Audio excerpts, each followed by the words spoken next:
నమస్తే, welcome to our channel. నేను ఆదిత్య. శ్రీవారి లడ్డూ ప్రసాదం కల్తీ వ్యవహారంలో ఏపీ మాజీ సీఎం జగన్మోహన్ రెడ్డి పీఎం ప్రధాని మోదీకి లేఖ రాయడం జరిగింది. మరి ఆ లేఖలో ఆయన ఏం పొందుపరిచారు, దానికి రిప్లైగా పీఎంఓ ఏమి ఇచ్చారు, ఇలాంటి ఎన్నో అంశాల గురించి తెలుసుకునే ప్రయత్నం చేద్దాం. సో ప్రస్తుతానికి మనతో పాటు స్టూడియోలో ఉన్నారు ప్రముఖ పొలిటికల్ అనలిస్ట్ కేవీ ప్రసాద్ గారు. సార్ని అడిగి మన విషయాలు తెలుసుకుందాం. సార్ నమస్కారం. సార్ నమస్తే. లడ్డూ వ్యవహారంలో ఏపీ మాజీ సీఎం జగన్మోహన్ రెడ్డి పీఎంకి లెటర్ రాయడం జరిగింది. మరి ఇప్పుడు ఆ లెటర్ నుంచి ఈయనేం పొందుపరిచారు, లెటర్లో వాళ్ళు ఏం రిప్లై ఇచ్చారు? ఇప్పుడు ఒకటండి, ఇప్పుడు చేసింది మహాఘోరం, మహాపాపం, మహా నీచం, మహా నికృష్టం చేసి, ఇప్పుడు తప్పులు చేసి చెంపలు వేసుకుని పొర్లు దండాలు పెట్టి స్వామివారి దగ్గర కానీ ఇటు ఎవరైతే మనోభావాలు దెబ్బతిన్న ప్రతి ఒక్క హిందూ భక్తుడు కానీ వెంకటేశ్వర భక్తుల దగ్గర క్షమాపణలు కోరకుండా ఇంకా తగుదునా అంట. ఒక పక్కనేమో కరుణాకర్ రెడ్డి, ఒక పక్కనే సుబ్బారెడ్డి, ఒక పక్కన సోకాళ్ళ జగన్ రెడ్డి. వీళ్ళు ఇంకా ఈ విధంగా బొంకడం అనేది ఏంటంటే, ఇంకా వీళ్ళకి నరనరాల్లో అది నిక్షిప్తమై ఉంది. ఇంకేంటంటే వాళ్ళ డిఎన్ఏ అటువంటిది. సో వాళ్ళ యొక్క డిఎన్ఏలో ఎక్కడ కూడా నీతి, నిజాయితీ, నేతి బీరకాయలో నెయ్యి ఎంత నిజమో వీళ్ళ దగ్గర ఈ నీతి, నిజాయితీ, నిబద్ధత అనేది అంతే. సో వీళ్ళ ఫ్రమ్ ద బిగినింగ్ వాళ్ళ తాత వెంకటరెడ్డి, వాళ్ళ ముత్తాత వెంకటరెడ్డి, వాళ్ళ తాత రాజారెడ్డి, తండ్రి రాజశేఖర రెడ్డి, జగన్మోహన్ రెడ్డి, వీళ్ళ దగ్గర మనం ఎన్ని ఎదురు చూడకూడదు. కేవలం ఆ సినిమా డైలాగులు, పంచ్ డైలాగులు తప్పించి ఏదో సింహం సింగిల్గా వస్తుందని, అదేది పరదాలు కట్టుకుని వస్తుంది. అర్థమైందా? సింగిల్ సింహమే వస్తుంది, పరదాలు కట్టుకు వస్తుంది. అదేవిధంగా మడం తిప్పం, మాట తప్పం.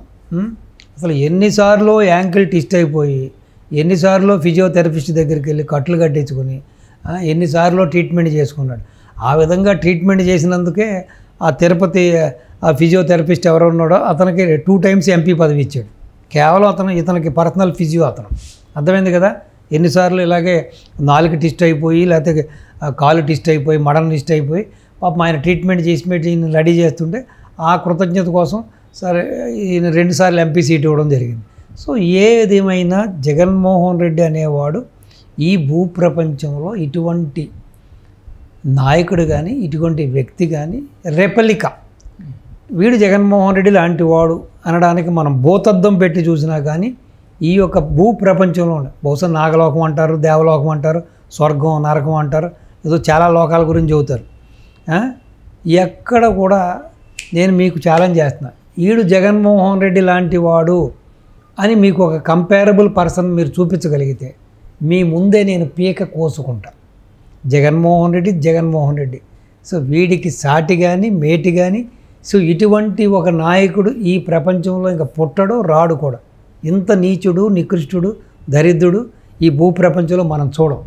ఎందుకంటే ఎంత మహాపచారం చేసి కూడా, ఎంత పగడ్బందీగా ఒక రిపోర్ట్ చేతిలో పెట్టుకొని కాంక్రీట్ ఎవిడెన్స్తో కూడా ఆ అవతల పక్షం, ఆ టీటీడీ మేనేజ్మెంటు, ఆ టీటీడీకి సంబంధించిన ఉద్యోగస్తులు ప్లస్ రాష్ట్ర ప్రభుత్వం ఆరోపణలు చేస్తుంటే తగుదునామా అని చెప్పి ప్రధానమంత్రికి లెటర్ రాస్తాడు. దాంట్లో అవాకులు చవాకులు. బాబు గారు హ్యాబిచువల్ అయ్యారంట. ఆయనకి అది పరిపాటి అంట, ఇది అబద్ధాలు చెప్పడం. ఆయన ఎందుకు చెబుతాడయ్యా బాబు? చెప్పాల్సిన పని ఏముంది? నీకు చెబితే ఆయనకు వచ్చేది ఏముంది? అందులోనూ ఆయన కులదైవం, ఆయనకి అత్యంత ప్రీతిపాత్రమైన దేవుడు వెంకటేశ్వర స్వామి అంటే అచంచలమైన భక్తి ఉన్న దేవుడు ఆయన, అచంచలమైన భక్తి ఉన్న భక్తుడు ఆయన. ప్లస్ అలిపిరి ఘటనలో అంత పెద్ద ఘటనలో జరిగి అంత ఏమంటారు దాన్ని, బుల్లెట్ ప్రూఫ్ అంబాసిడర్ కారు ఆ విధంగా నుజ్జునైపోతే, సినిమాల్లో హీరో ఏ విధంగా అయితే 100 బుల్లెట్లు తగిలినా, లేకపోతే 100 గొడ్ల పోట్లు పడ్డా కూడా, లేకపోతే 100 కత్తిపోట్లు పడ్డా కూడా ఏ విధంగా అయితే లేచి వస్తూ ఉంటాడు తెలుగు సినిమాలో హీరో, ఆ విధంగా ఆయన బయటకు వచ్చాడు మహానుభావుడు. ప్లస్ ఆయన చేసిన పుణ్యం, ఆయన చేసిన మంచితనం, ఆయనకున్న సుగుణాల వలన కూడా ట్రావెల్ చేసిన వాళ్ళు కూడా సురక్షితంగా బయటపడ్డారు. సో అటువంటిది ఆయన హ్యాబిచువల్ అయ్యారేంటి? నువ్వు హ్యాబిచువల్ అయ్యారు, నీ తండ్రి హ్యాబిచువల్ అయ్యారు, నీ తాత హ్యాబిచువల్ అయ్యారు, నీ ముత్తాత హ్యాబిచువల్ చేయాలి. మీ పుట్టకే లయర్సు, అది మీ డిఎన్ఏలో ఉంది. అసలు మీ ఏమంటారు దాన్ని, అది వాళ్ళ యొక్క వారసత్వ సొత్తు అది. వారసత్వంగా వచ్చింది ఇది. ఈ అబద్ధాలు చెప్పడం, దుర్మార్గాలు చేయడం, దుష్ట పనులు చేయడం, దోచుకోవడం, దాచుకోవడం, మనుషులను చంపడం, బెదిరించడం, బ్లాక్మెయిల్ చేయడం అనేది మీ డిఎన్ఏలో ఉంది. అది మీ ట్రేడ్ మార్కు. సో కాబట్టి ఏదైతే లెటరు ప్రధానమంత్రి రాశాడో నాకు తెలిసి దాని గురించి కనీసం పిఎంఓ ఆఫీసులోంచి ఎటువంటి స్పందన లేదు.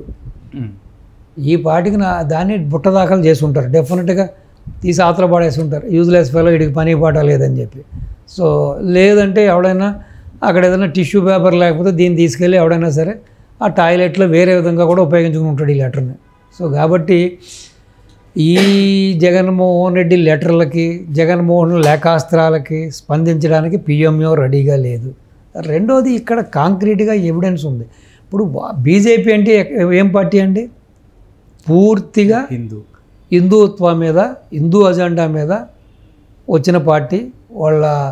వాళ్ళ చర్యలు కానీ వాళ్ళ మాటలు కానీ చూశారు కదా. రామజన్మభూమి తీసుకున్నా లేకపోతే ఏదైనా సరే వాళ్ళ అటువంటి పార్టీలు వెనకాల ఆర్ఎస్ఎస్, ఈ హిందూ సంఘాలు, ఈ యొక్క అన్నీ కూడా బ్యాకప్ ఉన్న పార్టీ కాబట్టి వాళ్ళు 80% ఓటు బ్యాంకు కోసం వాళ్ళు పనిచేస్తారా, లేకపోతే జగన్మోహన్ రెడ్డి లాంటి ఒక కన్వర్టెడ్ క్రిస్టియన్ కోసం వాళ్ళు మద్దతు ఇస్తారా?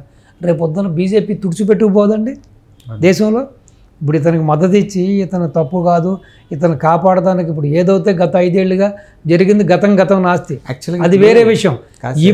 ఇప్పుడు కానీ బీజేపీ జగన్మోహన్ రెడ్డి కొమ్ము కాయాలని చూసినా, జగన్మోహన్ రెడ్డికి ఒత్తాసు పలకాలని చూసినా బీజేపీకి మొదటికే మోసం వస్తుంది. ఇప్పుడు ఆ మద్దతు కోసమే కదా ఆయన రాసిన లేఖలో ఇండైరెక్ట్గా మెన్షన్, అంటే తప్పును ఒప్పుకున్నట్టే ఇండైరెక్ట్గా టీటీడీ పాలక మండలిలో హైయెస్ట్ సభ్యులు బీజేపీ వాళ్ళే ఉన్నారు అని ఇండైరెక్ట్గా తప్పును ఒప్పుకుంటూ వాళ్ళ మద్దతు కోరుతున్నట్టే కదా మరి అది.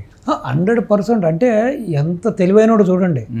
ఒక పక్కన బీజేపీ సభ్యులను కూడా ఇన్వాల్వ్ చేస్తున్నాడు. అంటే ఏంటి, మీరేమి తక్కువ తినలేదు, నేను చేశాను, నాతో పాటు మరి మీ సభ్యులు ఉన్నారు కదా, మీ పార్టీ సభ్యులు ఉన్నారని చెప్పడం. అంటే ఎంత చిల్లర రాజకీయం చూడండి, ఎంత నీచ రాజకీయం చూడండి. అంటే ఇప్పుడు మన తెలుగులో ఒక సామెత చెబుతారు కదా, ఒక పతిత అంటే 10 తరాలకి రంకు అంటగడద్దంట.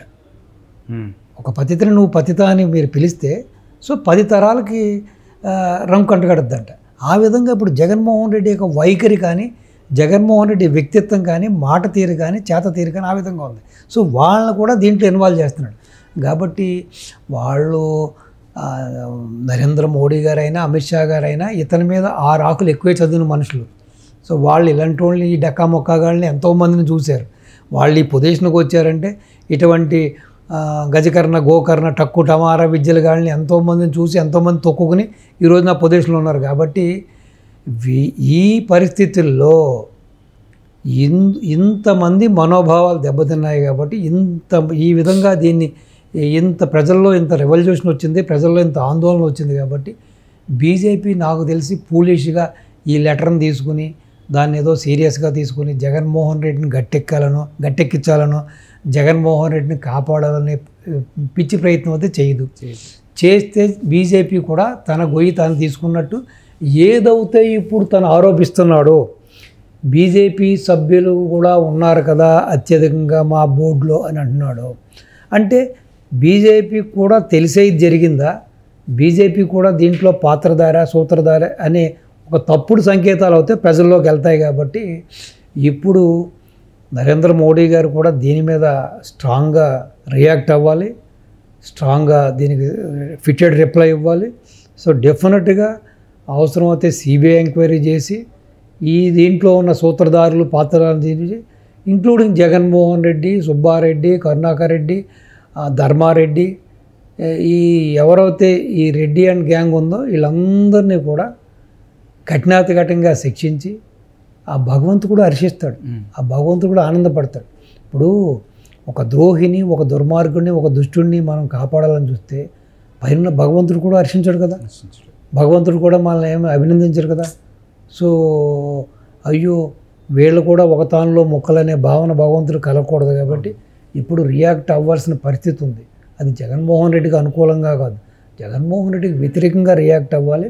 డెఫినెట్గా దీంట్లో ఉన్న నిజాలను నిగ్గుదీసి వీళ్ళందరినీ కూడా శ్రీకృష్ణ జన్మస్థానానికి పంపించి ఇక మీదట తిరుపతిలో ఇటువంటి దుశ్చర్యలకి, ఇటువంటి దుర్మార్గాలకి, ఇటువంటి అవినీతికి, ఇటువంటి నీతిమాలిన పనులకి, బాహ్యమైన పనులు చేయడానికి ఎవ్వడు కూడా సాహసించకుండా పూర్తిగా ఫ్రమ్ టాప్ టు బాటమ్ ఎవరైతే దీంట్లో ఇన్వాల్వ్ అయ్యారో, అది ఉద్యోగ అయినా, ఈఓ అయినా, జేఈఓ అయినా, చైర్మన్ అయినా, పాలక మండలి పక్షమైనా, పాలక మెంబర్స్ అయినా, బోర్డు మెంబర్స్ అయినా ఎవరిని కూడా ఉపేక్షించకుండా పూర్తిగా this is the time to ప్రక్షాళన చేయవలసిన టైము ఆసన్నమైంది. అప్పుడే భగవంతుడు కూడా శాంతిస్తాడు. కాబట్టి డెఫినెట్గా పిఎంఓ ఆఫీసు కూడా దీన్ని బుట్టదాఖలు చేసినా కూడా, బట్ ఇటు ఆ నిందితులు ఎవరైతే ఉన్నారో వాళ్ళ మీద చర్యలు తీసుకునే విధంగా వాళ్ళు కూడా ఆ దశగా ప్రయత్నాలు చేయాలని మీ ద్వారా పిఎంఓ ఆఫీస్ కూడా మనవి చేస్తున్నాం. Thank you sir. నమస్తే అండి.